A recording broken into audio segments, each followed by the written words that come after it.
Hello and welcome back. I'm going to be talking about Baldr, Mistletoe, and the Maypole.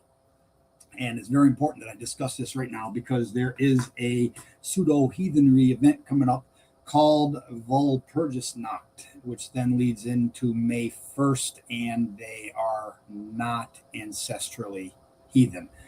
And I will get into that first, my intro video. That is a bear howling in nature. That is what you would expect to hear coming up this time of year. If you're in the northern mountains and you hear that, it is a mating call of bear. So listen closely, especially if you're out there at night when things are a little more quiet and sound carries farther. You can hear it from one mountain ridge to the next, and that is our bear howling.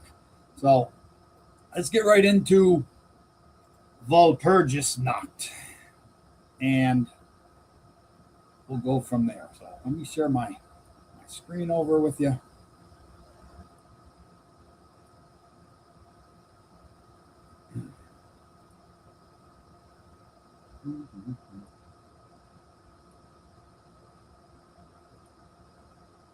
There we go.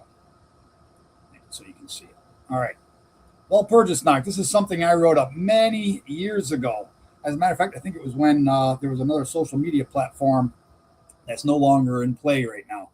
But summer solstice, midsummer, Walpurgisnacht, and the May-Pole. The month of May, May-Pole celebration that is celebrated on May 1st is not a heathen celebration on that date anyways. The heathen origin of the Maypole, milestone, is during the summer solstice and is an honoring, celebration, festival of Mother Goddess Free and God Baldr. This celebration is at a time of no darkness. The summer solstice in the Northland had no night, no darkness during what would be nighttime hours. As well, our ancestral European brown bear was prominent in the milestone celebration. During midsummer, the time of the milestone celebration is the mating season of our ancestral bear, like I just said. So if we quickly look at the summertime sky chart, we see our ancestral bear moving up toward its Thulian seat, its rocky rest bed, and then we go into autumn or the time of harvest. Our bear is in its rocky rest bed. The Great Bear constellation is in its rocky rest bed, and it is mating season for our ancestral bear, and you will hear that howling. So let's go back to that writing. However, the modern Maypole celebration that is done on the 1st of May came from somewhere. As well, so did the celebration the night before called Walpurgisnacht. While today's heathen may think they are celebrating something ancient, and while the Christian lens may convince those people that Walpurgisnacht was a night that witches, that's Christian terminology, witches, gathered and frolicked and engaged in sexual promiscuity, nothing could be further from the truth. If you do an internet search of Walpurgisnacht Festival and click on the images, you will see people engaged in activity that they have been fed information about. They engage in that depraved activity of pseudo-heathenry based on what they have been told by none other than Christians. So, in reality, what they are engaging in is a Christian invention. Yes, there were bonfires. Yes, there was dancing and celebration, celebrating Baldr at the summer solstice. However, this actual celebration was when there was no darkness during the nighttime hours, because there is no darkness in the Northland at that time of year. Baldr is at its pinnacle.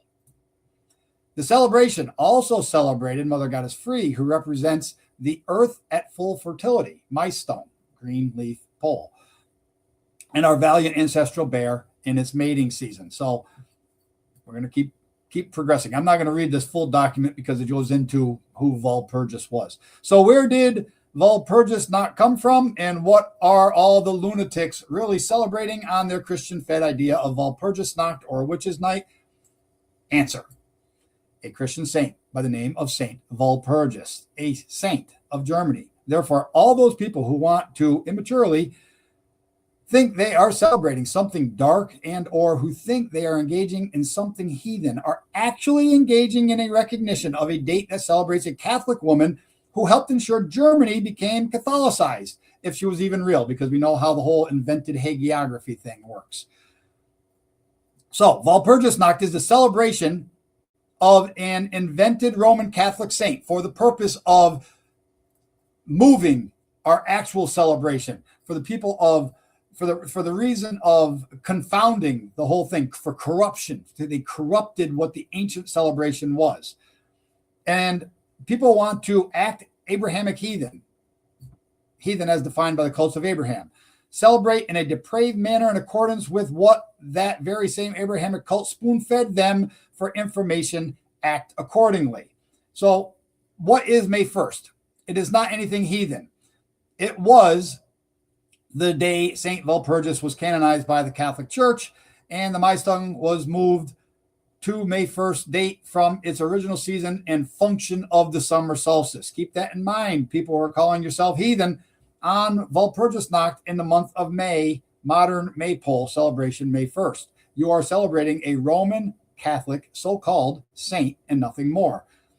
Celebrate the May-Pole, Milestone, on the summer solstice and return the celebration to its origin and power. Then underneath that, I go in there and I quoted the Catholic Encyclopedia on their Saint Walpurgis and show you where it comes from. So that is the corruption that has taken place via the cults of Abraham of our Milestone celebration, our actual May-Pole celebration, which I will say in a moment where that comes from, and moves it to a date that has nothing to do with our ancestral belief system. So as far as that word witches, I want to touch on that for just a moment, because that word is something that Christianity has employed to be something evil, something dirty, something occultish. And when you go back to their Abrahamic writings and you look up the word witch, sorcery, sorceress, any of the modifications of that word, what they are is, it comes back to the Greek word pharmakia, and it is, or the Hebrew word pharmakia, and that's where we get our word pharmacy from. You see, these people that were labeled as witches were, in our ancient belief system, there are women folk who were healers. They were doctors. And when you're overturning an entire system that puts so much weight on the matriarchal and so much weight on motherhood and nature and the cycles of nature, then you have to label the good portions as evil. And so our women folk would use natural elements to heal us. They were the doctors. I was asked a question on my YouTube video for our book, Northern Paganism Runes, if our book taught spell casting. And see, that is that Harry Potter wave your magic wand mindset of what Abraham has created, and Asatru carries forward, that there is this magic of spell casting. No, the runes are within. They are a very personal, metaphysical thing that happens in the subconscious mind, because you consciously take a rune and you assign it meaning, or a bind rune and you assign it meaning and you put it somewhere, and your subconscious mind will pick that up throughout your daily travels and your adventures, and it will have an effect on you because you know it's there and you know what it means. Somebody else could walk by that, 1,000,000 people could walk by that rune, and it wouldn't affect them at all, because that's not what it was intended for. It was intended for self. So progressing on, because I want to talk about this Milestone. The Milestone is the green leaf pole, and I am going to be quoting this book from, it's called Sweden in the Swedes, and add it up to the stage here. It's Sweden in the Swedes, and it was written in 1893. So by, let me get down to his name, William Widgery Thomas Jr. That's who authored the book. He spent a lot of time in Sweden up to the point where he wrote that book. So Sweden and the Swedes, we're going to start. Let me get to the page. And we're going to talk about this midsummer celebration, this milestone that's going on, because what he says in this book corrects all of this corruption by the Abrahamic cult of Christianity when they moved our celebration to May 1st and then added in Walpurgisnacht and all this. So it's only a few pages here, and chapter 27. Little wonder it is that the people of the Northland joyously celebrate the glorious culmination of light and heat for the year, when the sun rises highest in the heavens, when the light is victorious and darkness conquered and banished. If you are traveling at midsummertime, you will see at every village a milestone erected on the village green. The May-Pole is 50 or 60 or sometimes 100 feet high. It is covered its entire length with bright green boughs of the birch. Again, we're going to get into that too, because it definitely ties into the time of Samhain in the fall. Then it is decked out with wreaths and garlands of birch leaves and flowers hanging from cross trees here and there, and it flutters all over with gay colored flags and streamers, while highest of all, from the top of the pole, floats out the blue and yellow flag of Sweden. On Midsummer Eve, this would be the day before midsummer, not the day before the Maypole called Walpurgisnacht. On Midsummer Eve, the 23rd of June, all the villagers and all the peasants from far and near gathered about the Maypole, and here with music, song, and dance, they while away the livelong night. Remember, this is 1893, which in truth is no night at all, only a glorious ruddy twilight from late sunset till early dawn. As the sun goes down, the country folk light bonfires on the hilltops. Then, in a rare opportunity to sail along the west coast of Sweden, the rocky headlands are ablaze with beacon lights. The fires flash across the fjords, and the wild grandeur of the northern cliffs glow in vivid colors that will ever remain a picture on your memory. The festival of midsummer, like that of Yule, has come down from remote antiquity, from the old heathen times, and the fires now lit upon the crags are but the afterglow of the pyres built on consecrated heights and fired on Midsummer's Eve by heathen priests. Pale old men with flowing silver beards and flint knives in their horny hands. And these pyres were lit in the far-off twilight of history in honor of the sun god, the mild, beautiful, radiant Baldr. For this was a time of his victory over the power of darkness. And even as the spruce tree is found in every house in the Northlands at Christmas, so is the birch everywhere to be seen in midsummer, and there's a reason for that.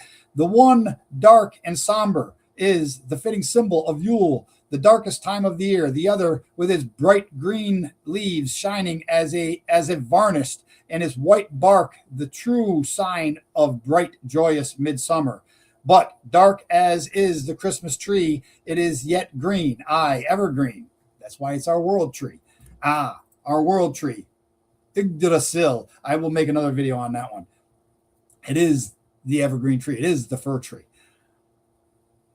And so is a promise of returning light and life, of which the verdant birch, pride of the forest, is the fruition, queen of the forest. Because in the fall, the queen of the forest, the bride of the forest, birch tree, and the fall becomes the queen of the forest because of her golden crown, because that is the color the birch tree's leaves change in fall.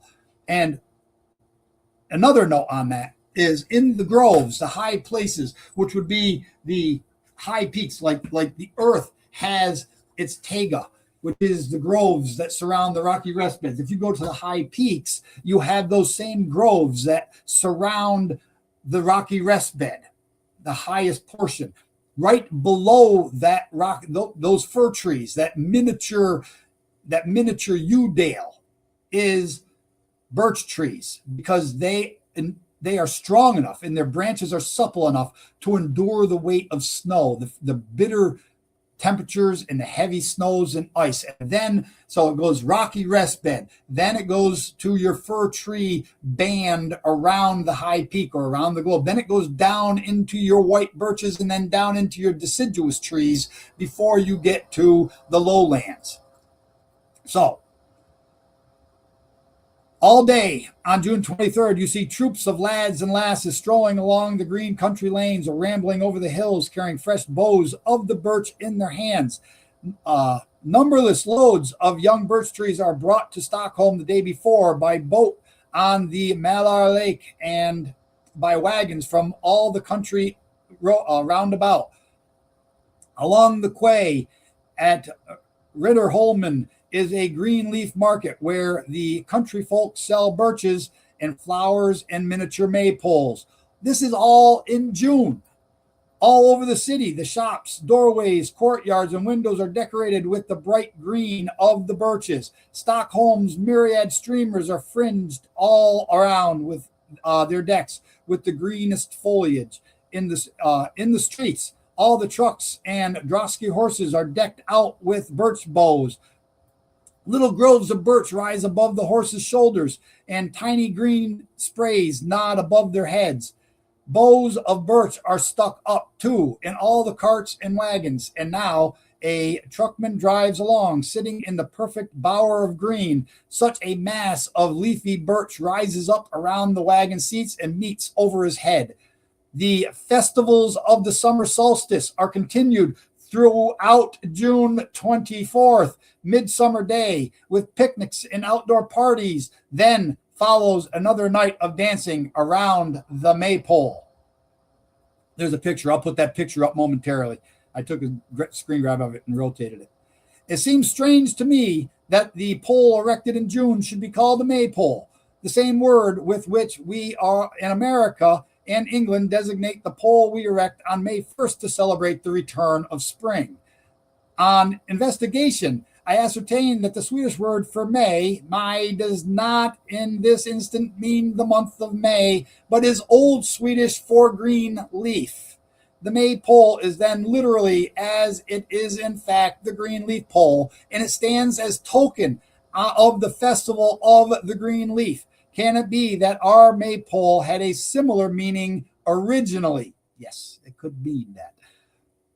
As many other midsummer customs still exist in good old Sweden, at Luleå, up near the Arctic Circle, the people betake themselves on Midsummer Eve to a neighboring mountain called Mjölkudsberget. Upon the height, they build a multitude of small bonfires. Around these, they gather You can pause. You can internet search that mountain. It actually means like the Milk Point Mountain is what it means. But if you look up Mjölkudsberget Mountain, you can see pictures of the mountain he's talking about there. Around these, they gather family by family in little clusters. And here, according to immemorial customs, they drink their midsummer coffee. The coffee kettle must be put on the fire just as the sun goes down. But before the coffee is cooked, the sun is already up again. In many provinces, the Swedish maidens wander through the fields and gather flowers on midsummer night. They are silent and solitary, and should you meet them, they will answer never a word to your question, for theirs is no ordinary mission. In Dalecarlia, The girl must pick 3 different kinds of flowers and retain 3 of each kind. She may only answer by signs, and neither going afield nor returning home must she open her mouth. In Dalsland, the maid must pick no less than 9 distinct species of flowers, and these must be gathered from the farms of 9 separate owners. She must be entirely alone and preserve absolute silence, although all through the night and until she gets up the next morning. The maiden binds the flowers into a garland, or in some provinces into a bouquet called kvast, literally broom, important, and lays them under her pillow when she goes to bed. And if she has fulfilled all the conditions conscientiously, she will see that night her future husband, who will appear to her in a dream. There is your milestone. There is your May-Pole celebration, and it has nothing to do with promiscuity and dancing naked around a bonfire. It's a family event, and guess what? If you follow that, what the maiden has to do, the maiden has to go pick flowers and birch branches. Why the maiden? Because following the cycles of the bear, it is mating season for our bear in nature. The bear is in its rocky rest bed. The bear is in its rocky rest bed. Number 9 and number 10. I put my bear out. All right. It's autumn. The bear is up over here in the Thulian seat, in its rocky rest bed. The bear in nature's mating season. And what's going on and with our ancient pagan customs is the maidens are getting ready to follow the cycles of the bear. And this is a twain month celebration, just like the midwinter solstice is a twain month celebration, 2 month long celebration, lunar cycles. So that was from Sweden and the Swedes. Now here is the picture that he was speaking about right here. That is, let me remove my banner here. Last time I forgot to take that off the screen. That is the market of the green leaf in Stockholm. That is a picture that was in that book by William Widgery Thomas Jr. from 1893 of the market in Stockholm, where they are preparing their maypole, their milestone. So, who is Baldr? His name does not mean son. He is not a sun god, meaning that Baldr is the sun as you would think. His name means blazing white. And we put this in our book, Choices and Growth, and I'm going to get into that. So, but first I want to discuss this birch branch broom. Because where this birch branch broom comes into play is for Samhain. Because during this milestone celebration, where it's very much a family event, in case you didn't pick up on that. It's a family event, not I don't want to say the old word. It's a sexual thing. It's not a sexual thing. It's a family-oriented thing, and it's where the young maidens prepare to enter into motherhood. Okay, so where does the birch broom fit into that? Because when they would fashion these brooms, they would put them by their door, and I do believe he even mentions that later in the book. But they would put these by their door, and then when the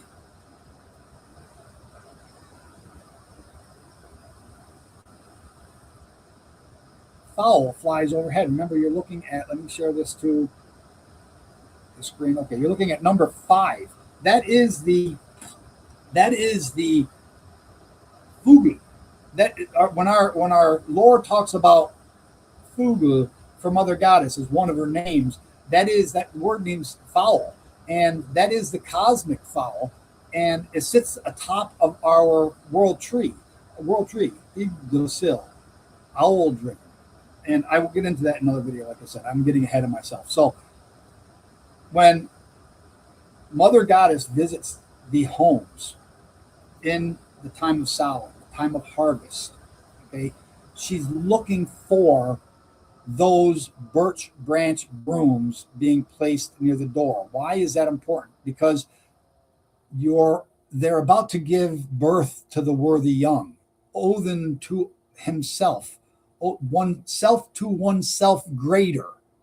That is what Odin means by that. He is giving himself to his future self, self to oneself greater. The next generation, Lod Fobir, the worthy Lod being called in when number 9 and 10 come off the heathen altar given by Freya's wake-up call. The maiden, Freya gives her wake-up call. The bear moves off the heathen altar, and that fowl is overhead.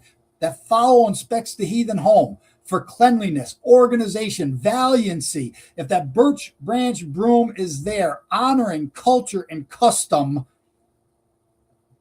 Mother Goddess will bless you come spring. So that is the birch branch broom and why it's there. Wow, I'm getting up there in time. So let me go into the next section here and speak a little bit more on Baldr here, because share my screen. There we go. This is from Choices and Growth.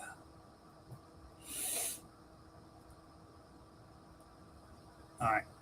This is right in the beginning of the book. It is mistletoe only grows. I'm going to give a preface to what mistletoe is first. Mistletoe only grows overhead in northern trees, birch, pine, birch, apple, oak, and ripens from October to November. Mistletoe is said to contain magical and healing powers. It was harvested by white-robed druids with a golden sickle, where they also ensured it never touched the ground. According to Pliny's Natural History in Book 16, this gathering of mistletoe is done on the 5th day of the moon, a day which is the beginning of their months of the year, as also of their ages, which with them is but 30 years.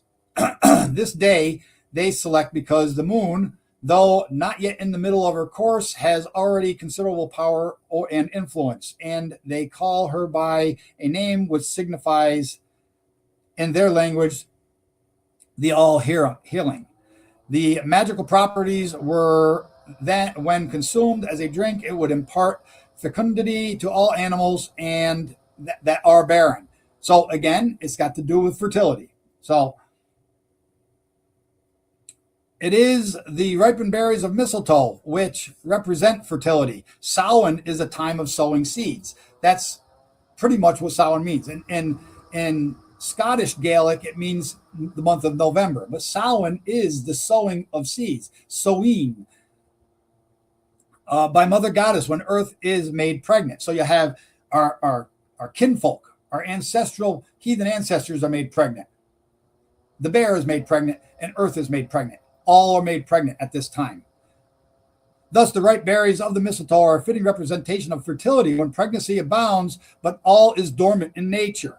Kissing under the mistletoe originates in Northern Paganism. Mistletoe, as seen from the eyes of Northern Pagans, hardly sounds like a plant that would kill Baldr then. Where do they come up with this mistletoe killed Baldr? It's a corruption. However, Baldr was not slain by mistletoe, as the mistranslation, intentionally or otherwise, provided by Abrahamic religion culture relates. To understand what killed Baldr, it is important to know who Baldr is and what he represents. The etymology of bald means shining white, blazing white. For a few examples, we see this used in the bald-faced horse, white-faced horse, a bald eagle, white head, and a person who has a bald or shining head. Baldr represents the summer solstice, the milestone, old Swedish green leaf pole, when there is no darkness and fertility, growth, and a green earth abounds. So when you think of the pole or the mast that holds up the heavens, and then you have everything green off of that, that is a depiction of Yggdrasil. Would then be a green leaf pole that is a depiction of a fir tree in nature. So, Voluspa, stanza 32, states that Baldr was seen as the bleeding god. I saw blazing white, Baldr, the bleeding god, Odin's child, primal law following, stood over, full grown in the lofty fields, slender and very fair. That says mistletoe with a question mark. So I break that down. And then important to note right there, mistletoe, mistletoe, however you want to say it. This is the only time the word is used in the entire Poetic Edda. First, we are told that Mother Goddess Frigg did not get an oath from mistletoe because it was too weak or young. Also, we're told Loki guided the hand of blind Hate, which Hathi or Hother, to throw that mistletoe and kill Baldr during the time when Baldr was at full strength, midsummer. That's when Baldr is at full strength. When the Milestone celebration is taking place, there is no darkness. That only tinge of darkness, which comes in very important. Mistletoe does indeed ripen in October to November, and thus would be young during the summer solstice. However, Baldr would not be bleeding during the summer solstice. He is the bleeding god during midwinter, when the shining white is only seen as a reddened horizon. So when the midwinter happens and the nighttime is what prevails, your daytime only gives off a reddish hue. Baldr is bleeding, that reddish hue on the horizon of the eternal nighttime for the 24-hour period. Furthermore, the stanza states, stood full grown in the lofty fields. While Baldr would be bloody during that time, when mistletoe is full grown, that is not when it was too young for an oath to cast at Baldr. So they're opposite from one another. The use of mistletoe as a translation does not fit what is occurring in northern nature and the northern heavens, as seen by our northern pagan ancestors. Lastly, mistletoe represents fertility. Fertility would not kill Baldr during midsummer, when all is fertile and growing. Everything is corrupted when you have to plug in mistletoe.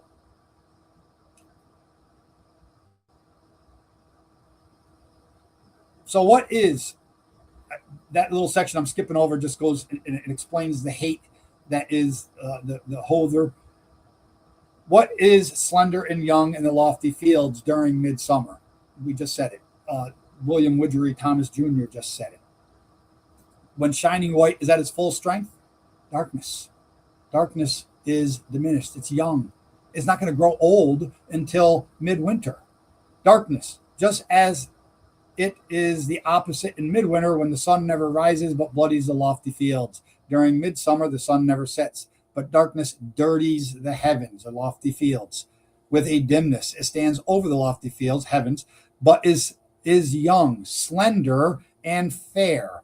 That is what is cast at Baldr and kills him, beginning the transition to fall. Blind, dark hate brings the famous world tree into the condition of lacking, bringing in darkness. As stated earlier, the use of mistletoe is a mistranslation. The word is mistletoe, and it means misty, mist of death, thickness of the air, to grow dim, dimness of eyesight, things that obscure mental vision. And so it's fitting that Loki becomes involved here, this deception, this murkiness. The muddling of water, dirty weather, dirtiness of view. It is related to the word muzzy, to trouble, to make water turbid, to muddle. Metaphorically, to confuse the head like a person under the influence of alcoholic beverages, to daub, dirty, or confound. Perfect description of Loki, who is a giant, and he represents grayness. In the Anglo-Saxon poem Beowulf, Mistletoe is translated as the misty bands, which Grendel approaches in from the moors.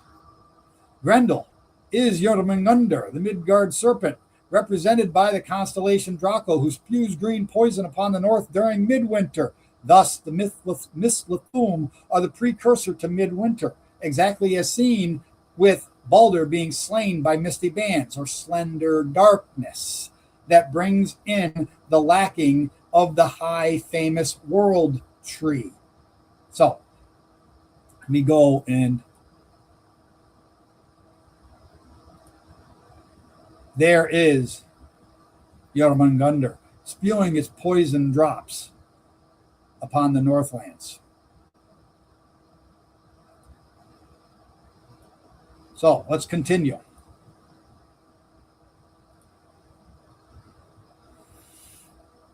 Loki disguises himself as an old woman to find out what would kill shining white Baldr. That old woman's name is Thoka. Now, why an old woman disguise? Especially during the time of midsummer, when everything is fertile and green, the time of youthfulness, fertility, and maidens, because Loki is a giant. Giants represent darkness, chaos, deception, if you want the Abrahamic cults. As well, the Fimbulwinter, 3 months of winter called the Mighty Winter, are also known as the 3 giantess maidens. Maidens because those are 3 of the moon cycles of the feminine. The Mistletoe is young and fair at midsummer, but full grown at midwinter when Baldr is bleeding. Thus, an old woman. Follow the transition. Young and fair in midsummer, old in midwinter. What is young and old? Misty bands. Well, let's continue. Additionally, the name Thoka that Loki uses as part of his disguise is a feminine word which means fog or mist. Exactly that thing which was cast at Baldr by blind hate, Hother. So it is not